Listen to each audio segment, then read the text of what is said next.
Along this middle line, the over and down positions are equal, and the difference between them is 0.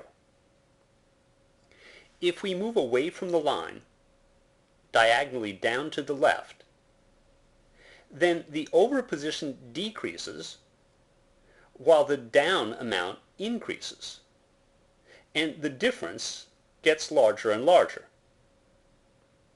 The same is true if we move upward and to the right, again away from the center line. Let's take an example. Suppose we start at the position 150 over and 150 down.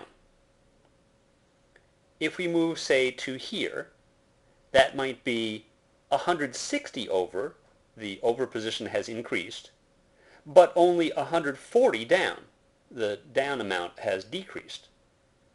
And the difference, which was 150 minus 150, or 0, is now 160 minus 140, or 20. The difference was 0, now it's 20. The difference is increasing as we move away from the line. The maximum that the difference can be is when we're as far as possible away from this line, that is in this corner or this corner down here.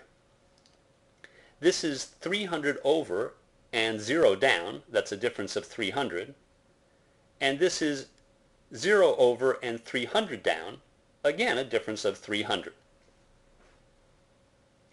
So what we'd like to say is that in the initial position for the ball, the difference between the x and the y position, the over and down amounts, shouldn't be too high. If it's too high, we'll be either here in this triangle or here in this one. What is the difference between the over and the down amounts when we're just on this line? Let's see what the difference is here, and then check to see that it's the same here and here. Here we're 0 over. How far down are we? This is 300 down.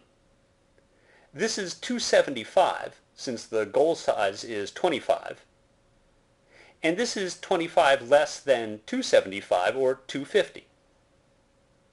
So this point here is 0 over and 250 down. That's a difference of 250.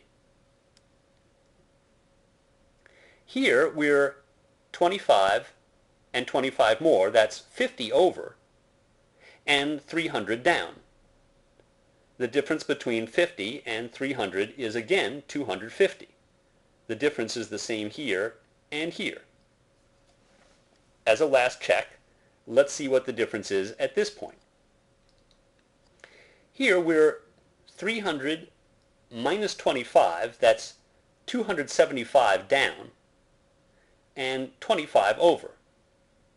The difference between 25 and 275 is again 250.